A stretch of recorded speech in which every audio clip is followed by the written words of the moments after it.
Bonjour à tous et bienvenue sur l'expérience d'une âme.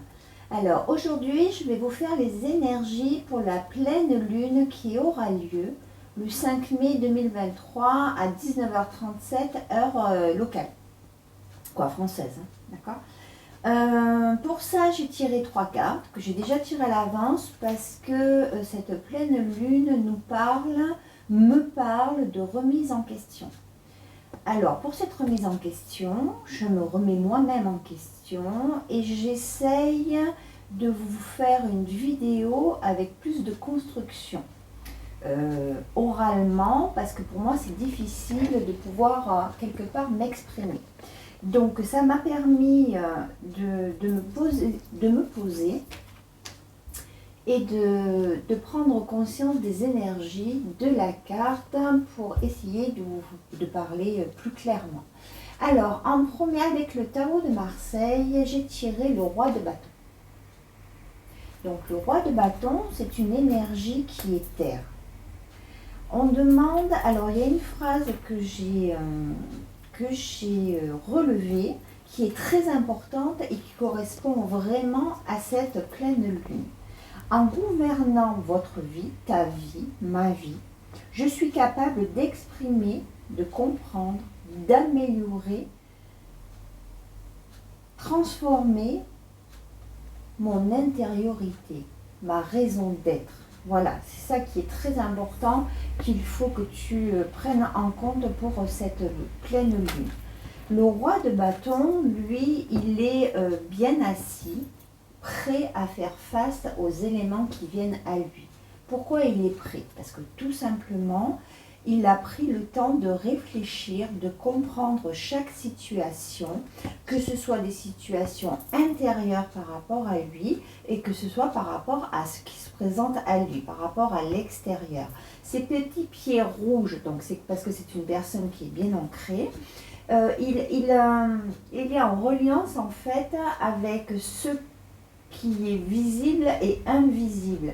Et le roi de bâton est connecté, le roi de bâton est connecté à des énergies qui sont un peu plus subtiles. Il avance dans la profondeur de son être il parle, mais il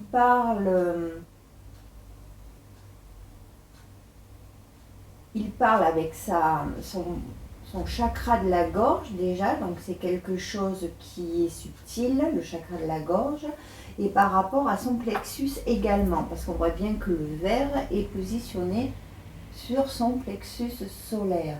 Donc il fait marcher son mental par rapport à la matière, on est bien avec le verre sur le sol, donc c'est la matière, comme il est ancré, vous voyez ce que je veux dire? Et par rapport à son côté, son intériorité. Donc il sait s'écouter, mais il sait s'écouter lui, mais il sait écouter aussi ce qui se passe à l'extérieur. Il avance par rapport à quelque chose qui est infini, par rapport à son petit chapeau qui forme entre guillemets un 8. Mais il est chef de sa propre vie parce qu'on voit bien qu'il a une couronne. Il est maître de ses actes. C'est une personne, on peut être guidé. On est notre propre guide de toute manière. Donc voilà, ça c'est par rapport à l'énergie du roi de bâton. Après j'ai sorti par rapport à l'oracle de l'astrologie de la lune noire. Alors j'ai eu la carte le bélier. Donc le bélier, on est toujours dans le jeu. Dans le jeu, donc c'est l'ego également, le jeu. Et on parle, c'est une énergie de feu. Et là, cette pleine lune nous dit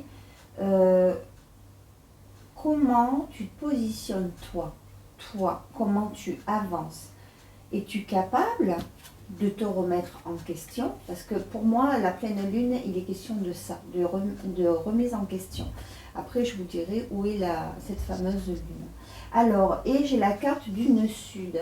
Nœud sud, c'est surtout ne t'inquiète pas, tu es capable de lâcher ce qui ne va pas en toi, de pouvoir le transformer, transmuter les énergies et avancer plus directement dans un mieux vivre, dans un mieux être pour l'avenir.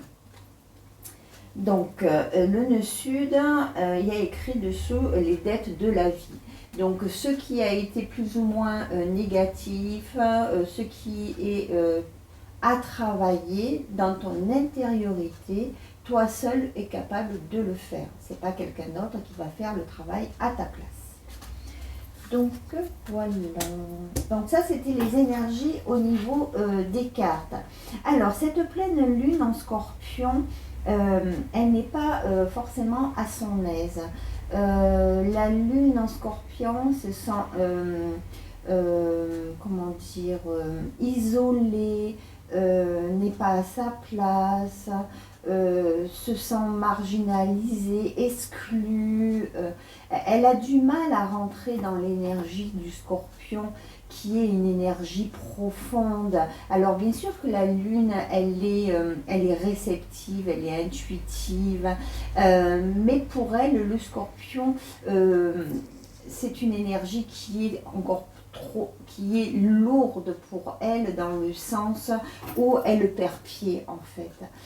Son énergie la déstabilise, l'irrite, elle la rend changeante quand elle est mal employée. Alors, la carte du ciel me montre beaucoup de dissonance. Mais moi, cette dissonance, j'en fais un point fort. Dans le sens, l'astrologie te permet d'avancer, progresser, guérir. Mais quand on sait bien lire, ça veut dire tout ce qui est rouge là sur cette carte, c'est pour moi, ce n'est pas négatif. C'est on te donne les clés qui te permettent à toi de te positionner dans de meilleures conditions pour pouvoir guérir, avancer. La lune en Scorpion, donc, va rentrer dans une profondeur, parce que bien sûr, toi, moi, on va l'utiliser pour nous remettre en question par rapport à nos problématiques. J'ai commencé cette vidéo en te disant que je souhaitais arriver à proposer un meilleur contenu sur cette chaîne. Donc je me remets en question. Et bien c'est de ça qu'il s'agit. Donc toi, par rapport à tes problématiques, à ta vie, tu vas te remettre en question. Pour te remettre en question, tu vas faire quoi? Si tu sens qu'à partir ou avant le 5 mai, tu te sens, parce que tu es sensible à la lune et à cette lune, et en fonction, mais ça peut-être que tu n'es pas au courant, en fonction des aspects qu'elle va mettre dans ta carte du ciel à toi, parce qu'elle va passer en transit, donc elle va réveiller des énergies qui peuvent te déstabiliser. En fonction de ça, comme tu écoutes cette vidéo, eh bien, je vais te dire, écoute, pose-toi, prends le temps de ressentir les énergies qui se passent à l'intérieur de toi. Une fois que tu as ressenti ces énergies, essaye de comprendre ce qui ne va pas en fait. Dans le sens, si tu sens que tu es de mauvaise humeur, de mauvaise foi, dis-toi pourquoi. Pourquoi à ce moment-là, tu ressens des énergies négatives dans ton corps.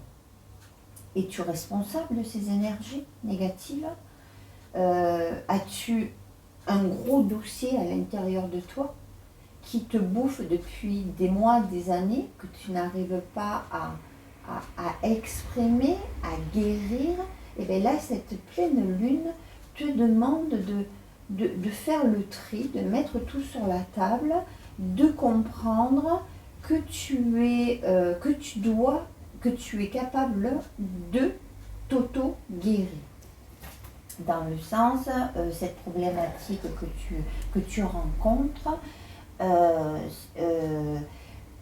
tu la mets en lumière, donc tu la mets sur la table, tu essayes de comprendre, tu essayes de te dire, ok, je suis responsable de cette situation. Si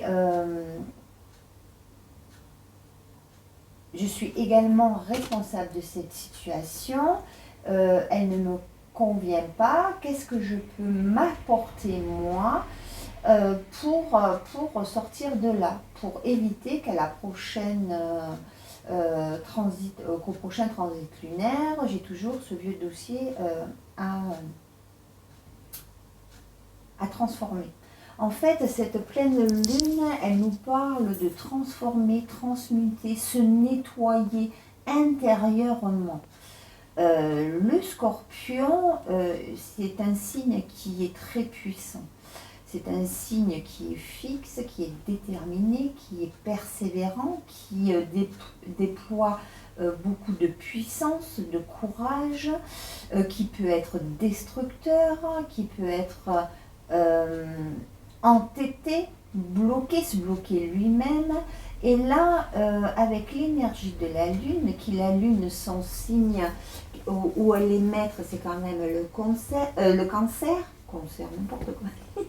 Le cancer, donc elle a besoin de quoi? Elle a besoin de sécurité, elle a besoin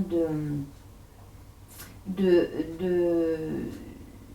materner, elle a besoin de tout ça. Donc là, la Lune en Scorpion, elle s'adapte, bien entendu, elle va essayer comme elle peut, en fonction de nos vies, de nos énergies individuelles, de s'adapter à ce fameux signe du Scorpion, parce qu'on a tous du Scorpion en nous, on a tous une maison en Scorpion. Donc les 12 signes, on les a tous. Donc là, je le redis parce que c'est important quand même de le signaler. On n'a pas qu'un signe lunaire, un signe solaire et un ascendant. On a les 12 énergies de la roue astrologique. Après, à des degrés de puissance différents, en fonction des aspects et des planètes qui résident dans ces signes, d'accord? Et en fonction des maîtres de ces signes, où ils sont placés et quels aspects ils forment. Donc on est tous capables de se transformer, on est tous capables de guérir nos blessures intérieures. Donc oui, le Scorpion, c'est un signe d'eau, c'est un signe d'intériorité. On est dans l'introspection. Le Scorpion, c'est on recherche, on fait marcher son instinct. Et là, la Lune, elle a besoin de faire marcher sa réceptivité, son côté intuitif. Donc, il faut apprendre à écouter son corps, à s'écouter, à peser le pour et le contre des situations et à mettre en place un process de guérison intérieure, donc de remise en question. On ne demande pas, cette pleine lune pour moi ne demande pas une remise en question collective, même si le collectif est présent. C'est d'abord, commençons tous individuellement à nous poser les bonnes questions, à se défaire de nos propres masques. On a tous une partie d'ombre, la lune, elle est aussi ce côté flou, ce côté confus, ce côté qu'on cache, c'est le côté subtil de notre personnalité qu'on ne veut pas dévoiler, on a tous nos failles. Et bien là, on demande d'aller puiser, d'aller chercher dans nos faiblesses et de refaire remonter ce tout, de le guérir et d'en prendre conscience. Ce qui est inconscient doit être mis sur la table. D'en prendre conscience et de se dire, ok, là, cette énergie chez moi, elle déconne un tout petit peu. Il va falloir que je fasse un travail et que j'essaye d'apporter une amélioration à cet état d'être. Cette pleine lune, elle peut, par rapport à ce qu'on peut ressentir, nous donner une énergie d'incompréhension, de ne pas savoir comment le faire, où aller dans cette remise en question. Je parle toujours de cette remise en question personnelle. Donc, il va falloir que tous, individuellement, on arrive à se canaliser. Si tu sens que que déjà, le 5 c'est quand? Le 5 mai, bien entendu, tu vois, j'ai cru que j'avais tout préparé, ben non. Le 5 mai, c'est vendredi. Vendredi, c'est le jour de Vénus. Vénus, on est quand même dans l'affectif. Hein. La Lune, c'est quand même la famille. Et donc, il y a peut-être des gros dossiers ou des vieux dossiers à régler en tout ce qui concerne la patrie, la résidence où tu vis, ça peut être un problème matériel, que tu n'arrives pas à te positionner, que tu te sois mal positionné par rapport à ça. Peut-être que tu as jeté la faute sur l'autre, hein, mais que tu t'es pas réellement dit, ok, je suis aussi, si j'avais agi de cette façon, peut-être que la situation aurait été différente. Donc rien n'est perdu dans la vie. Hein. C'est en faisant des bêtises et en se trompant qu'on apprend. Alors là, quand j'ai ma langue qui fourche comme ça, moi c'est normal. Mercure rétrograde, c'est néfaste pour ma petite personne. Alors ça, c'est un truc de dingue. Donc pardon, hein, excusez-moi, mais c'est pas de ma faute. Donc déjà, je remets la faute à Mercure et je ne me prends pas en charge moi. Donc c'est ça qu'il ne faut pas faire. Voilà, j'ai résumé. Hein. On peut être de la Mercure également, en parlant de lui, tiens, il peut nous donner de la mauvaise foi, donc nous entêter, on est quand même dans le scorpion, hein, pas plus têtu qu'un scorpion, voilà quoi. Hein. Bon, tous les scorpions ne sont pas têtus. Moi, j'en connais des différents, mais il y en a que non. Voilà, il y en a qui sont assez... Le scorpion est assez subtil, donc pour le rencontrer réellement, il faut rentrer à l'intérieur. Donc, il ne se dévoile pas comme ça, quoi. Hein. Bon, ça y est, moi, j'ai cette chance de connaître ce signe, qui est un super signe, hein, voilà. Mais après, quand on le connaît, on sait à quoi s'attendre. C'est ça qui est formidable. Donc je te conseille, si tu es intéressé par tout ça, de te mettre en relation et de commencer à prendre des cours d'astrologie. Parce qu'il n'y a rien de plus riche que l'astrologie.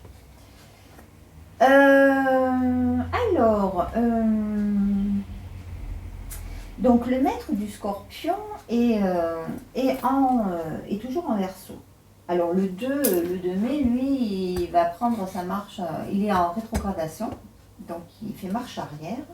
Et là, pour moi, la rétrogradation de Pluton, sachant que la pleine lune sera dans son signe à lui, où il a la maîtrise, Mars aussi a la maîtrise du scorpion, hein, d'accord. Donc, si tu veux, Pluton, c'est la planète où tu rentres.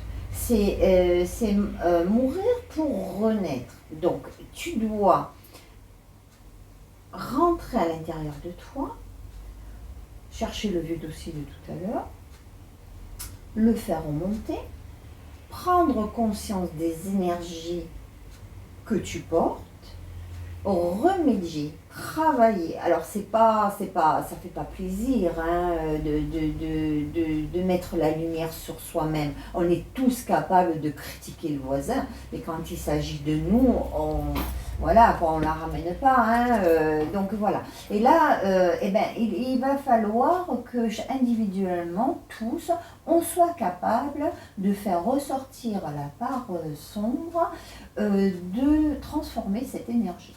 Voilà. On te demande de lâcher ce côté tranchant,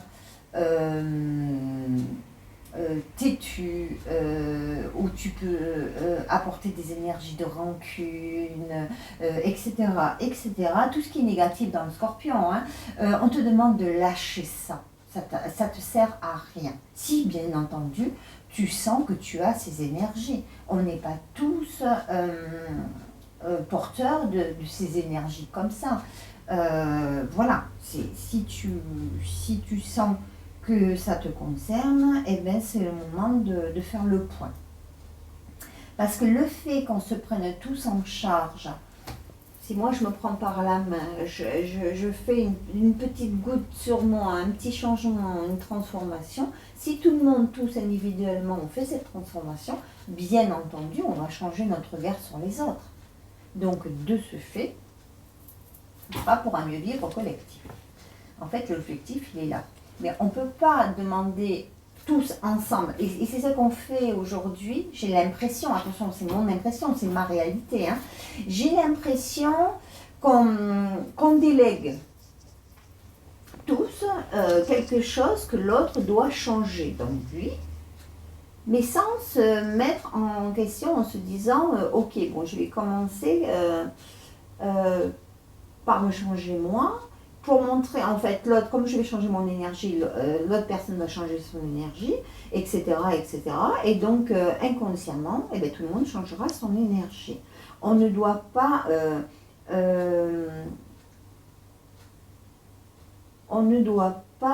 donner la responsabilité ou la culpabilité à l'autre par rapport à soi.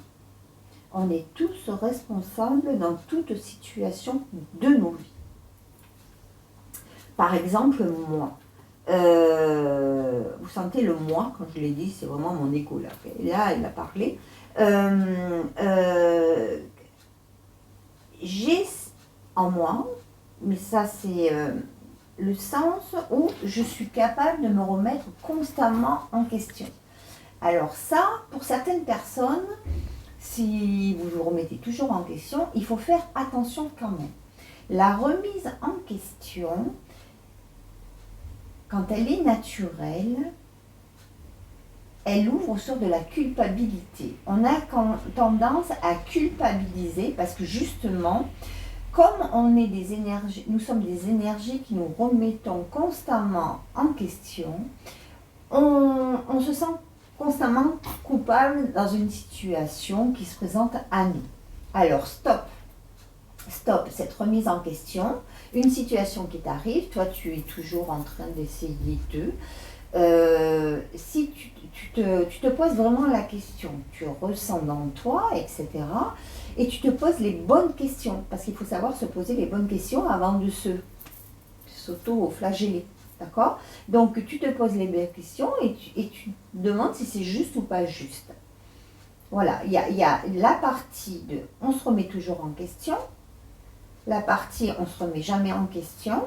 Et alors ce qu'il faut, c'est pas tout le temps se remettre en question, ni ne pas se remettre en question, c'est une question d'énergie. On demande que ces deux énergies, qui sont le plus et le moins, deviennent, soient stables, neutres, quoi, hein, qu'ils soient sur le même, en équilibre et en harmonie.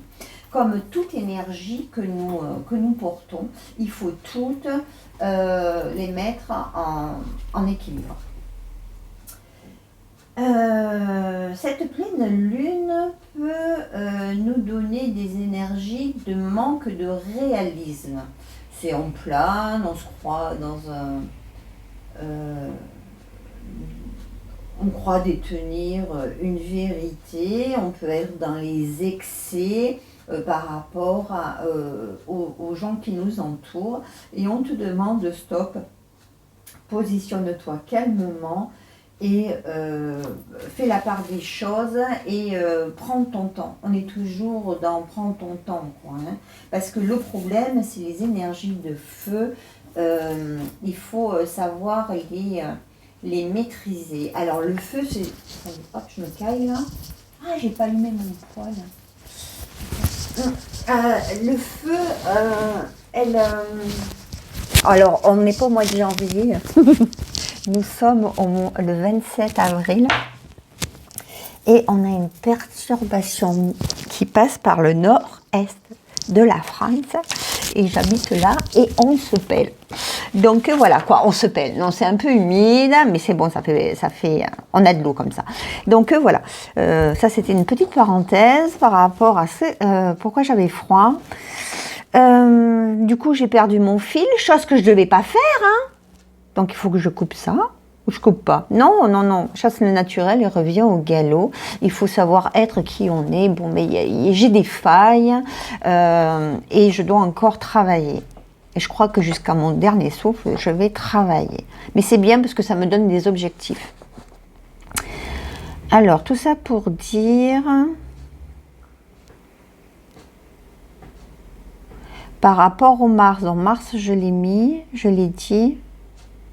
Oui, par rapport à nos vies quotidiennes, donc on peut faire un manque de réalisme. Alors Mars, il est en Cancer, là, donc lui non plus, il est pas... il se sent pas bien, c'est comme la Lune. Hein. Alors, la Lune en Scorpion, elle se sent exclue. Mars en Cancer, il se sent exclu. Uranus en Taureau, il se sent exclu. Saturne en Poisson, il se sent exclu. Mais il y a quand même des énergies qui ils se sentent exclus par rapport aux énergies qu'ils ont tendance à donner habituellement, à porter. Là, comme ils sont, quand je dis ils sont exclus, c'est qu'ils peuvent pas intervenir de la même manière. Par exemple, un Mars en Bélier n'a rien à voir qu'un Mars en Cancer, parce qu'en Bélier, eh ben, il est maître du Bélier. En Scorpion, il est maître aussi du Scorpion.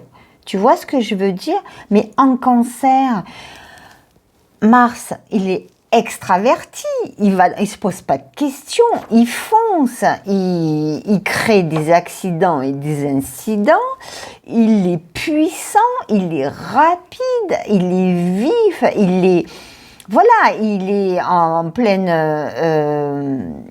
lui, ce qu'il veut, c'est avancer pour avancer. Mais Mars, c'est la tête, quoi, je veux dire... Et là, on lui demande de rentrer à l'intérieur de lui, de son être. Ben non, ça l'embête, c'est trop mou pour lui. Tu comprends ce que je veux dire quand je dis il se sent exclu, etc. Donc voilà, donc je donne pas des cours d'astrologie, mais c'est juste histoire de vous faire ressentir l'énergie. Uranus, pareil, Uranus en Taureau, ça fait un moment qu'il est en Taureau, mais lui, il a besoin de changement, et puis lui, c'est maintenant, allez, j'ai décidé ça, c'est maintenant, tu te débrouilles, hein. Mais là, il est en Taureau, le Taureau, c'est un signe de terre, il a besoin de temps, de réfléchir, d'analyser, de tourner tout dans tous les sens, et une fois qu'il a fait le tour 10 000 fois de la question, il y va, mais voilà. Un Uranus en Verseau, eh ben non, lui, il a envie de mouvement. Le Verseau, c'est l'air, c'est la légèreté, on va de l'avant, on change. Voilà, on ne se pose pas autant de questions. Donc ça, et après je vous ai parlé de Saturne. Saturne, c'est pareil, Saturne en chute, en Poisson pour cette pleine lune. Alors Saturne en Poisson, mais pareil, c'est une énergie introvertie, donc ça va bien pour Saturne pour l'instant, donc ça lui correspond. On est dans une énergie qui est... Saturne, il a besoin d'une énergie, il est sec, il est froid et sec, et le Poisson, il est froid et humide. Alors cette humidité, ben, ça lui glace les os, voilà l'expression que je pourrais sortir là, qui me vient, ça lui glace les os. Et oui, ça ne va pas, il faut aller à l'intérieur. Alors bien sûr que Saturne, il a besoin de construire, de réfléchir, etc. Mais là, chez le Poisson, c'est un peu trop... c'est pas assez clair, c'est pas assez net, c'est trop confus. Le Poisson,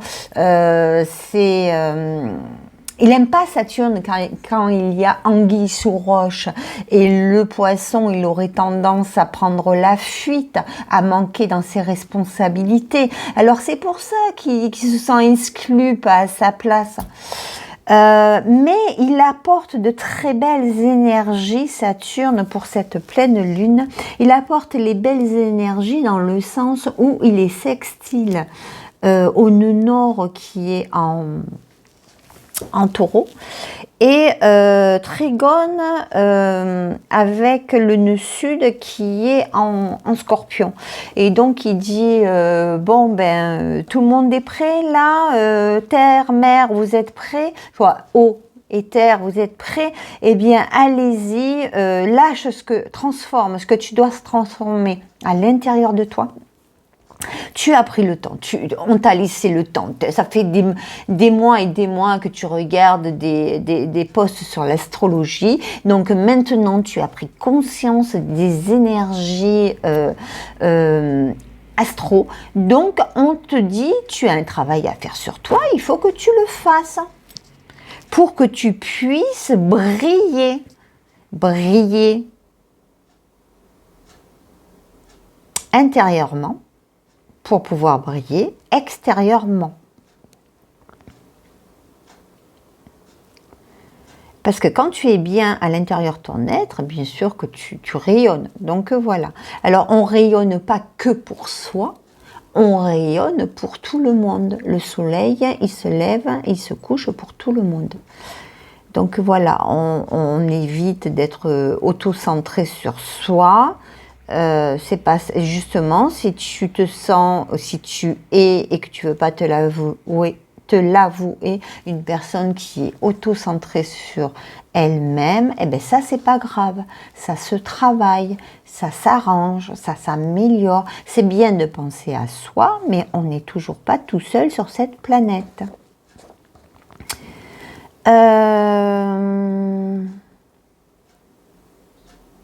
Toujours pareil, c'est une question d'équilibre. Il faut savoir penser, ni trop ni peu. En fait, voilà, c'est comme tout. Il faut savoir, voilà, c'est une question d'équilibre. Et quand on sera arrivé à équilibrer tout ça, eh ben, l'humanité ira beaucoup mieux. Bon, pour l'instant, on en est loin. Hein. On en est vraiment très, très, très loin. Donc, je vous ai parlé de Saturne, je ne vous ai pas parlé de Neptune. Alors, Neptune, pour cette pleine lune, lui, il est...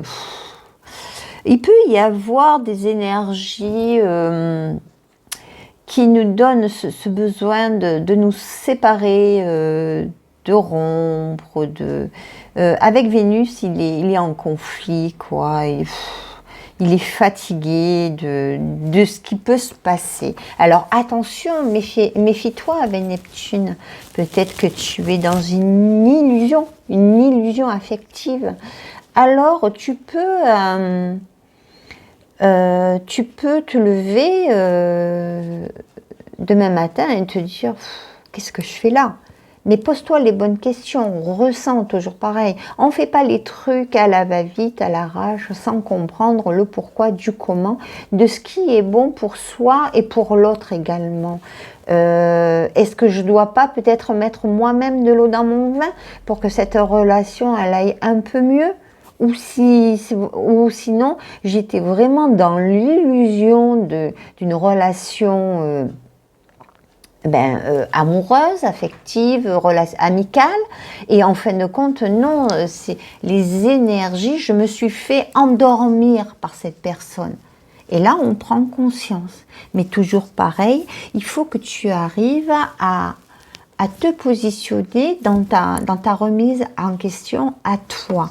Est-ce que tu n'as pas été...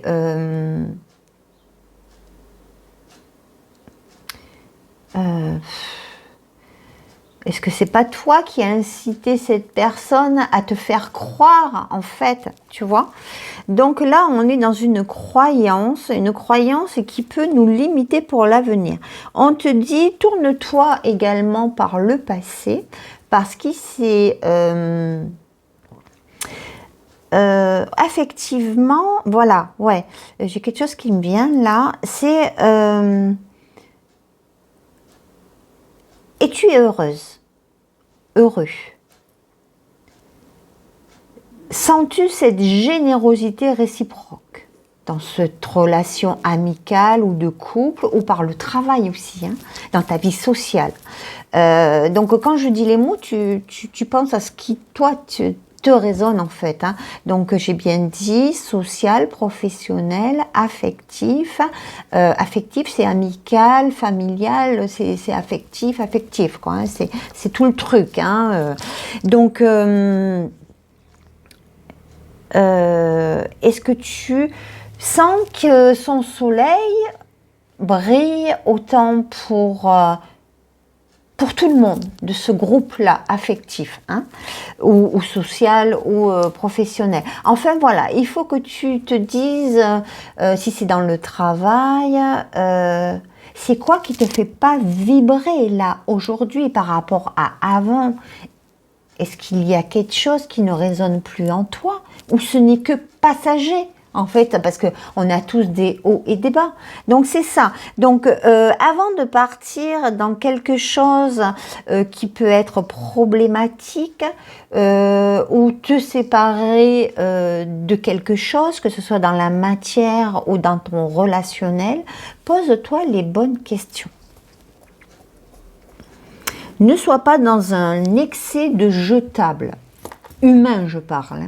Hein. Voilà. Ça me convient plus, je veux plus. Hein, je vais passer ailleurs, je vais voir si l'herbe elle est plus verte ailleurs. Non.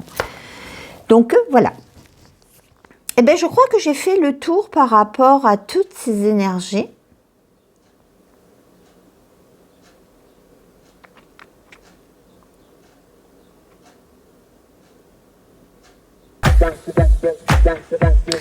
Je crois que j'ai fait le tour par rapport à la carte du ciel. Ouais. Je crois que j'ai fait le tour. Je vous ai parlé de... Alors, ce qui est important de retenir pour cette pleine lune... ah oui, la nouvelle lune qui a eu lieu le 20 avril était en bélier. Et là, on avait cette énergie guerrière. Hein. Alors, cette pleine lune est en Scorpion. En Scorpion, je t'ai dit tout à l'heure que le maître du Scorpion, c'est Pluton, mais c'est également Mars. D'accord? Mars, c'est le maître du Bélier. Donc pour moi, on est toujours dans une énergie guerrière, surtout que Mars est bien à 21 degrés 37 en Cancer. D'accord? Donc c'est comme si qu'ils s'étaient échangé les signes, parce que la Lune, son domicile, c'est le Cancer, et je t'ai dit que Mars, c'est le Bélier et le Scorpion. Donc il y a toujours une énergie guerrière, mais cette fois-ci, pour moi, par rapport à ce que j'en fais moi de l'astrologie, c'est une guerre entre toi et toi. C'est une remise en question, c'est une guerre intérieure. On ne te demande pas de te détruire, de t'auto-saboter. Ce qui ne va pas, fais-le remonter. Pense tes blessures, améliore ce que tu as amélioré dans tes énergies, réconcilie-toi avec ce qui ne va pas et tu iras beaucoup mieux. Il n'y a pas mieux à dire. Donc, comme j'ai commencé cette vidéo, j'essaye, tu vois, de détacher mes mots. Parce que moi, j'ai un Mars qui est hyper puissant. Quand il démarre, rien ne l'arrête. Bien entendu, je ne suis pas stupide. Donc, comme je ne suis pas stupide, j'essaye de canaliser mon Mars avec un Mercure rétrograde qui me met en discorde avec mon Mercure de naissance, de mon thème natal. Tu penses bien qu'il faut que je remette en question ma manière de communiquer. Voilà, bon, j'espère que mon exemple qui est concret, hein, parce que tu m'entends, hein, tu me vois, tu sais qui je suis, donc te permet à toi également de trouver et de te positionner pour trouver un mieux vivre personnel et qui deviendra collectif, sans parler du monde. Déjà ton entourage, c'est déjà pas mal. Je te demande, si tu le souhaites, n'hésite pas à mettre un pouce, de t'abonner, d'aller sur mon blog au expérienceamastrologie.net sur mon site, d'aller lire les énergies de cette pleine lune. J'ai essayé, parce que j'essaye de pas dire, même si les énergies sont les mêmes, hein, parce qu'on est toujours dans la même pleine lune, j'essaye de pas dire les mêmes choses. Donc voilà, je vous fais des gros bisous et je vous dis à bientôt. Bisous, bisous, ciao.